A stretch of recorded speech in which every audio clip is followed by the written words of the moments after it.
오늘 우리에게 주신 하나님 말씀은 이사야 49장 1절에서 6절까지 말씀입니다. 너희 섬들아, 내가 하는 말을 들으라. 너희 먼 곳에 사는 민족들아, 귀를 기울여라. 주님께서 이미 모태에서부터 나를 부르셨고 내 어머니의 태 속에서부터 내 이름을 기억하셨다.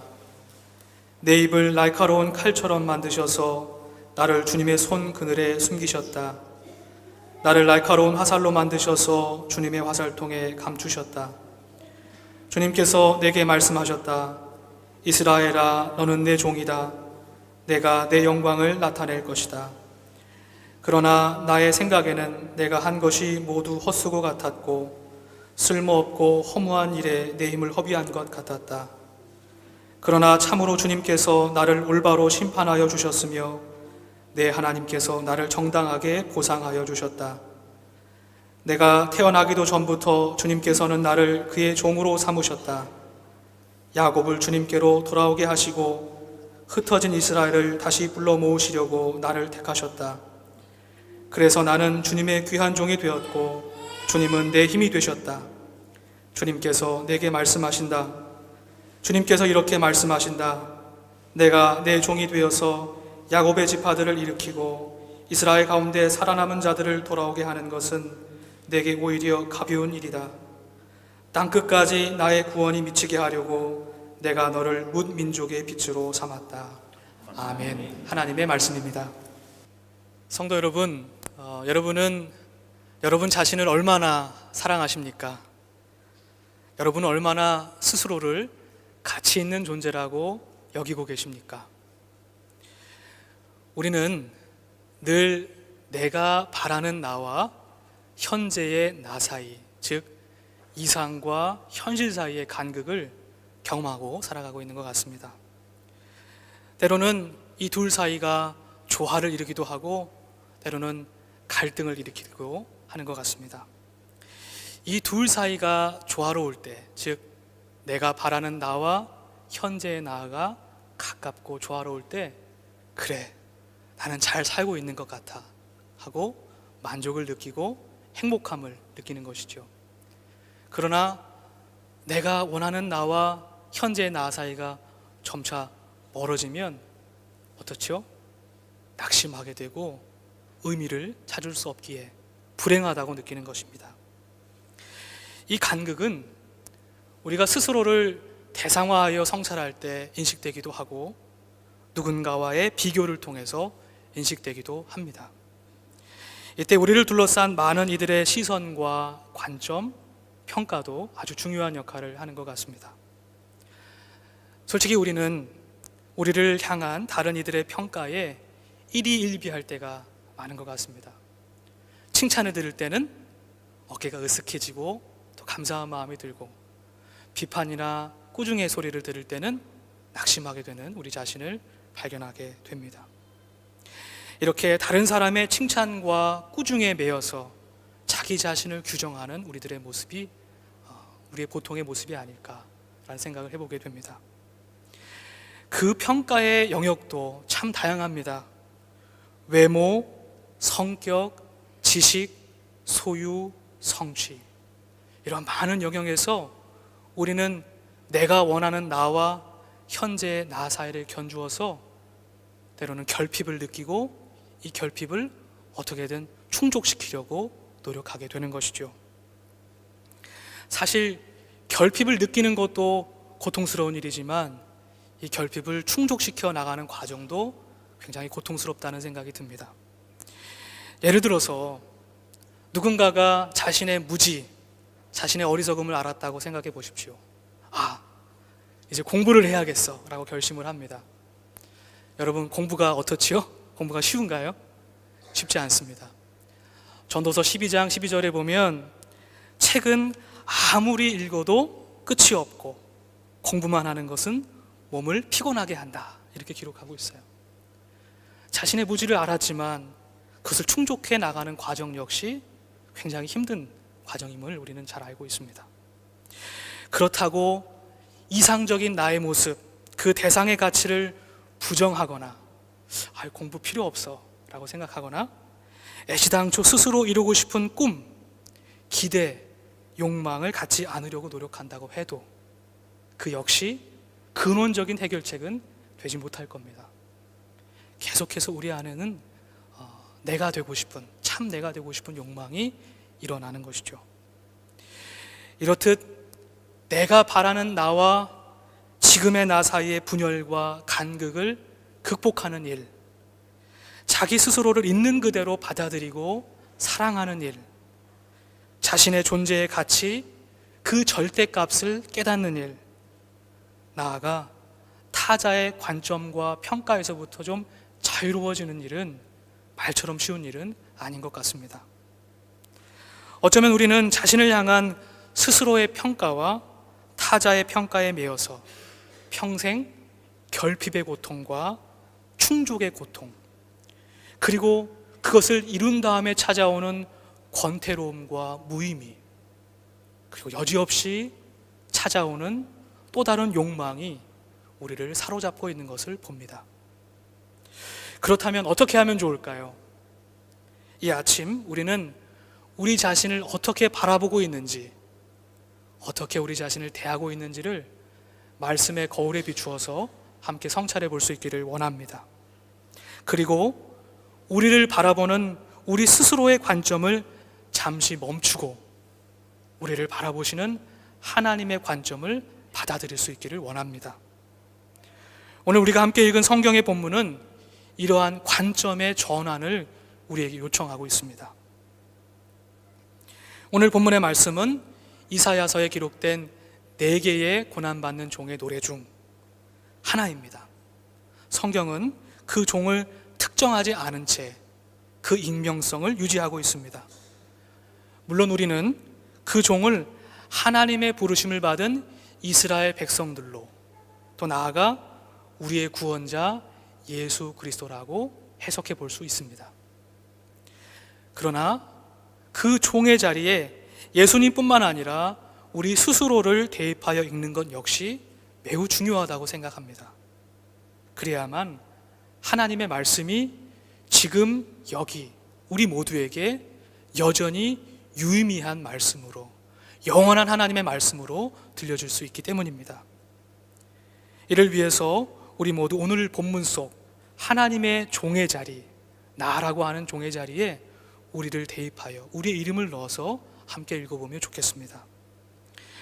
오늘 본문 말씀을 구조적으로 나누어 살펴보자면 1절부터 3절까지는 하나님께서 종을 부르시고 종을 준비시키는 장면을 우리가 보게 됩니다. 그리고 우리가 주목해 볼 4절의 말씀은 하나님의 종이 낙심하고 있음을 보게 됩니다. 그리고 이어지는 5절과 6절의 말씀은 이 낙심한 종에게 부여되는 하나님의 새로운 사역, 새로운 일이 담겨져 있습니다. 이러한 본문의 흐름을 통해서 우리는 하나님의 종이 어떻게 자신의 존재됨과 가치를 새롭게 발견해 나가는지를 우리는 발견할 수 있습니다. 먼저 1절에서 보듯 분명 하나님의 종은 자신이 모태에서부터 하나님의 부르심을 받았고 어머니의 태 속에서부터 하나님께서 자신의 이름을 기억하여 주셨음을 믿음으로 고백하고 있습니다.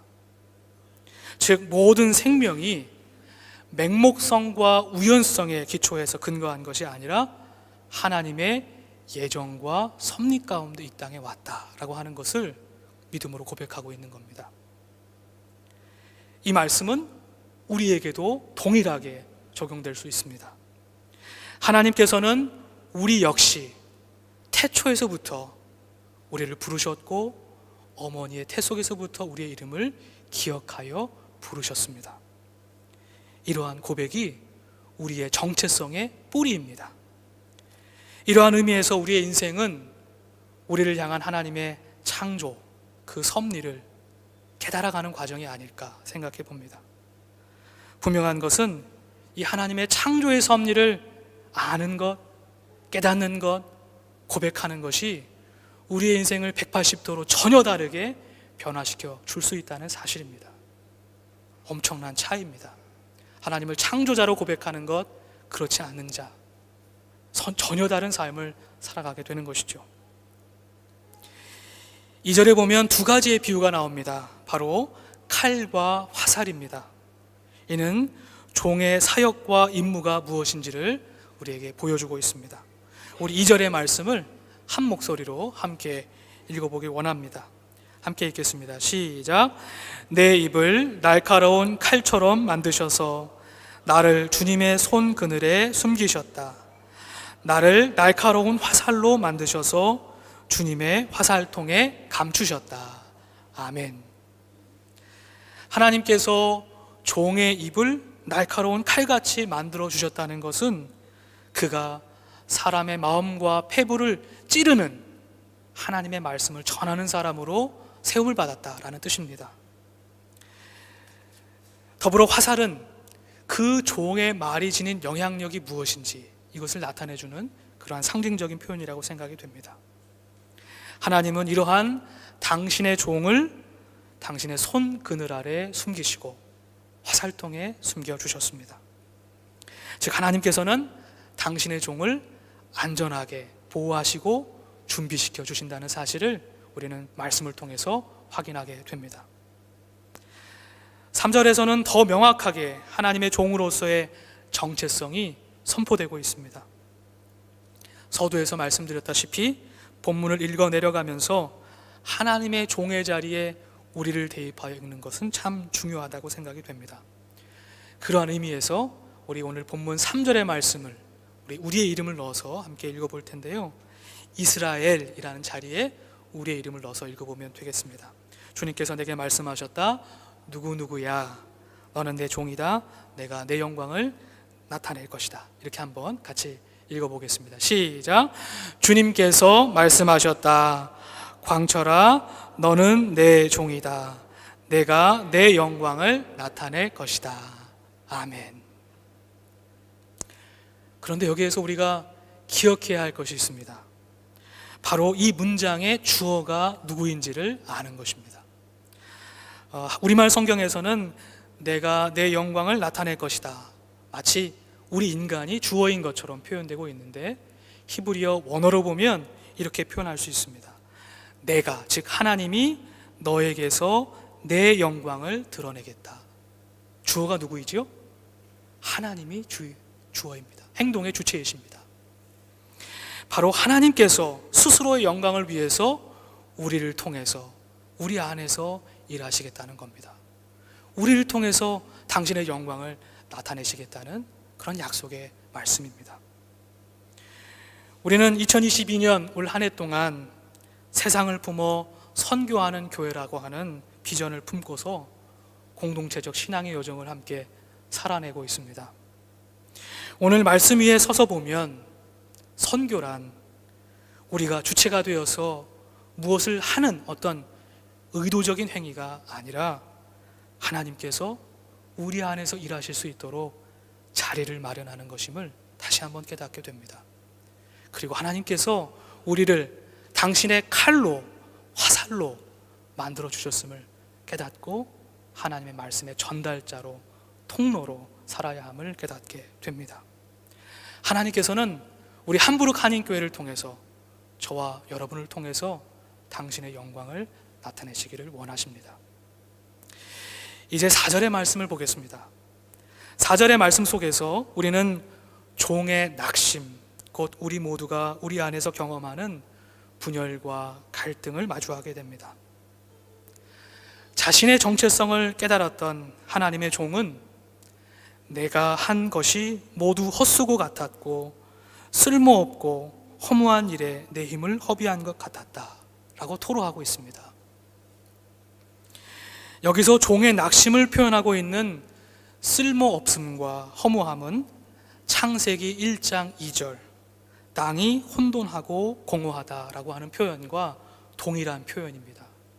창조 이전의 상황을 가리키는 땅이 혼돈하고 공허하다라고 하는 표현과 동일한 표현입니다. 즉 무익함이 혼돈과 연결되고 공허함과 허무함이 연결되고 있습니다.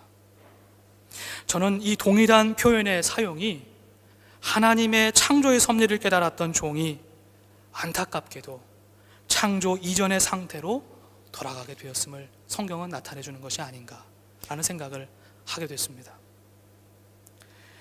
우리 역시 삶을 살아가다 보면 의미의 빈곤과 영적인 공황 상태에 빠질 때가 있습니다. 때때로 낙심하면서 나는 잘 살고 있는 것일까? 나는 어디에서 지금 무엇을 하며 살아가고 있는 것일까? 내가 살아내는 삶과 사역에 어떤 의미가 있는 것일까? 이렇게 토로하며 반문하게 됩니다. 서두에서 말씀드렸다시피 이때에 우리는 내가 바라는 나와 현재의 나 사이의 괴리 속에서 아파하게 됩니다. 나아가 자신과 자신을 둘러싼 이들의 평가에 매여서 너무나도 쉽게 스스로를 탓하거나 남에게 그 원인을 전가시키며 더 깊고 깊은 어둠 속에 침잠되기도 합니다. 그러나 본문 속 하나님의 종은 깜깜한 방에 앉아 작은 문틈 사이로 스미는 빛을 맞아들이듯이 자신을 향한 하나님의 시선을 마주하고 있습니다. 즉 자신의 관점에서 하나님의 관점으로 나아가고 있습니다. 이 관점의 변화는 그를 놀랍게 변화시켰습니다. 그 이전에는 스스로의 평가 또는 누군가가 나 자신을 어떻게 평가하는지가 중요했다면 이제는 하나님의 종이 하나님의 판단과 보응이 무엇보다 더 중요하다는 사실을 다시 한번 깨닫게 된 것입니다. 하나님의 종은 이렇게 고백합니다. 그러나 참으로 주님께서 나를 올바로 심판하여 주셨으며 내 하나님께서 나를 정당하게 보상하여 주셨다. 아멘. 이 말씀은 모든 하나님의 종이 품어야 할 믿음의 고백이라고 믿습니다. 저는 오늘 말씀을 묵상하면서 함부르크 한인교회를 섬기기 시작한 2019년부터 지금 이 순간까지 오늘까지 제가 살아낸 삶과 사역의 모습을 한번 쭉 성찰해 보았습니다. 오늘 본문 속 종의 모습처럼 저는 때때로 낙심하면서 무익함과 공허함에 사로잡힌 시간들이 참 많았다는 생각을 하게 되었습니다. 그러나 오늘 본문 속의 종의 고백처럼 오늘의 말씀을 통해서 저는 모든 사역의 판단과 보상의 주체가 하나님이심을 다시 한번 확인할 수 있었습니다. 즉 사람들이 나를 어떻게 평가할까? 이것이 중요한 것이 아니라 하나님께서 나를 어떻게 평가하실까? 이것이 더 중요하구나 하는 사실을 깨달았습니다. 이 본질적인 물음 앞에 서면 다시금 하나님의 참된 종으로 변화될 수 있겠구나 하는 생각을 하게 됐습니다. 이 물음의 선우가 바뀌지 않을 때 참된 하나님의 종으로서 사역을 감당할 수 있음을 다시 한번 깨닫게 됐습니다. 그러니 한결 마음이 가벼워졌습니다. 이렇듯 저와 여러분 모든 하나님의 종이 이루어야 할 관점의 전환은 자신의 관점, 타자의 관점이 아니라 하나님의 관점으로 나아가는 것입니다. 이 관점의 전환을 이룬 바울은 갈라디아서 1장 10절에서 다음과 같이 고백하고 있습니다. 우리 함께 갈라디아서 1장 10절의 말씀을 읽어보겠습니다. 시작. 내가 지금 사람들의 마음을 기쁘게 하려고 하고 있습니까? 아니면 하나님의 마음을 기쁘게 해드리려고 하고 있습니까? 아니면 사람의 환심을 사려고 하고 있습니까? 내가 아직도 사람의 환심을 사려고 하고 있다면 나는 그리스도의 종이 아닙니다. 아멘. 이는 자신 스스로의 평가, 무사람들의 평가 자체가 무익하고 필요 없다는 뜻이 아닐 겁니다. 본질은 사람의 관점에 매이면 하나님의 관점을 잃어버린다는 사실을 의미합니다. 그러니 우리는 주의 일을 행할 때 다음의 사항들에 유의해야만 합니다. 우리는 자신의 관점과 만족에 기초한 완벽주의자가 되어서는 안 됩니다. 그렇다고 주님의 일을 행할 때에 계획도 없이 대충대충 설렁설렁해서는 설렁설렁해도 된다는 말이 아닙니다. 열심히 최선을 다해야 하지요. 그러나 자신의 관점과 만족에 기초한 완벽주의가 무엇이 문제일까요? 그것은 자신의 관점과 만족을 다른 사람에게도 적용하기 때문입니다. 자신의 시간과 방법대로 다른 사람도 함께 일하여 주기를 바란다는 것이죠.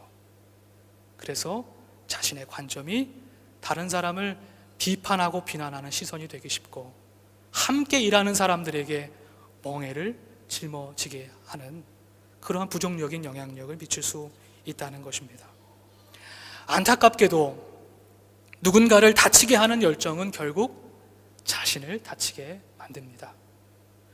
결국 자신의 관점과 만족에 기초한 완벽주의의 추구는 하나님을 섬기는 것이 아닌 자기 자신을 섬기는 것이 되고 맙니다. 더불어서 우리는 타자의 관점과 만족에 기초한 기회주의자가 되어서는 안 됩니다. 물론 때때로 누군가의 칭찬과 관심은 우리에게 큰 동기부여가 됩니다. 잘하고 있어요. 찬양대 잘하고 있습니다 하면 어때요? 그래, 잘하고 있구나 하고서 만족을 느끼고 감사함을 느끼기도 합니다. 그런데 만약에 누군가가 이러한 관심과 칭찬을 거두면 어떻게 되죠? 갑자기 실망하고 일하고 싶지 않아 하는 마음이 생기는 것이죠. 다른 사람의 관심과 칭찬에 묶이게 되는 것입니다. 이건 역시 하나님을 섬기는 것이 아니라 타자를 섬기는 것이 되고 맙니다. 꾸중도 칭찬도 같은 무게를 가집니다. 꾸중이 우리의 마음을 어둡게 하는 구름으로 드리워지는 것처럼 칭찬도 사실은 마찬가지 역할을 할 수도 있습니다. 그렇다면 하나님의 종인 우리는 어떻게 주께서 맡겨주신 일을 감당해야 할까요? 오늘 말씀은 우리에게 흔들림 없이 오직 주님의 판단과 보응만을 신뢰하라고 요청하고 있습니다. 하나님께서는 꾸중과 칭찬의 저울추가 똑같은 사람, 묵묵히 하나님만을 응시하는 사람, 그 사람을 하나님의 종으로 다시 세우신다고 약속하고 있습니다. 6절의 말씀에 보니 하나님께서는 스스로 실패하여 낙심했던 종에게 또 다른 일을, 더 큰 일을 맡기시는 것을 볼 수 있습니다. 우리 6절의 말씀을 다 함께 한 목소리로 읽어보겠습니다. 시작. 주님께서 이렇게 말씀하신다. 내가 내 종이 되어서 야곱의 지파들을 일으키고 이스라엘 가운데 살아남은 자들을 돌아오게 하는 것은 내게 오히려 가벼운 일이다. 땅끝까지 나의 구원이 미치게 하려고 내가 너를 문 민족의 빛으로 삼았다. 아멘. 이전에 바벨론의 포로로 잡혀간 이스라엘 백성들의 귀환을 돕는 것이 그의 사역이었다면 이제 그는 열방의 선지자로 부름받게 되었습니다. 하나님께서는 그에게 더 큰 일을 맡기신 것입니다. 사랑하는 성도 여러분, 우리를 창조하신 하나님 앞에서 실패한 인생도 실패한 사역도 있을 수 없습니다. 우리는 모두 하나님의 소중한 자녀요, 하나님의 소중한 종입니다. 이제 우리 스스로의 관점, 타자로의 관점으로부터 자유로워져서 하나님의 관점으로 우리의 삶을 보고 우리의 사역을 바라볼 수 있었으면 좋겠습니다. 이 관점의 전환만큼 우리는 주께서 주시는 자유를 누리게 될 줄로 믿습니다. 예수님께서는 이 관점의 전환이 성령 하나님을 통해서 이루어지고 하나님의 관점을 받아들이면 더없이 자유로운 길로 나아가게 된 것을 우리에게 가르쳐주고 계십니다. 오늘 예수님 말씀을 오늘 설교의 결론으로 삼고 한 목소리로 함께 힘차게 고백하며 기도하는 시간 갖기를 원합니다. 요한복음 3장 8절의 말씀을 오늘 말씀의 결론으로 삼겠습니다. 함께 읽겠습니다. 시작. 바람은 불고 싶은 대로 분다. 너는 그 소리는 듣지만 어디에서 와서 어디로 가는지 모른다. 성령으로 태어난 사람은 다 이와 같다. 아멘. 오늘 말씀을 묵상하면서 함께 기도하겠습니다.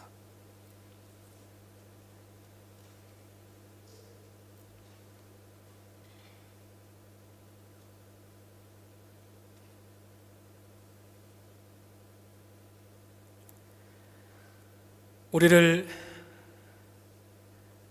당신의 형상으로 빚으신 하나님, 때때로 우리 스스로 우리를 바라보며 낙심할 때가 많습니다. 다른 사람들의 칭찬과 꾸중에 매여 우리를 규정할 때가 참 많이 있었습니다. 하나님, 이 시간 하나님 말씀 위에 서서 우리의 관점과 타자의 관점을 멈추고 우리를 사랑으로 바라보시는 하나님의 관점, 그 시선을 마주하였습니다. 하나님께서 우리를 얼마나 소중하게 여기시는지, 하나님께서 우리를 통해서 당신의 영광을 나타내 보여주시기를 원하시는지 하나님, 당신의 마음을 더욱 깊이 깨닫게 됩니다. 주님, 우리는 연약하지만 하나님께서 강하시고, 우리는 어리석지만 하나님께서 지혜로우시며, 하나님께서 우리 모든 사람을 통하여 당신의 영광을 드러내시길 원하신다는 사실을 다시 한번 깊이 깨닫게 되었습니다. 이제 하나님의 바라봄, 하나님의 함께 주님께서 바라보시는 것을 함께 바라보며 자유의 길로, 또 다른 사역의 길로 나아가기를 원합니다.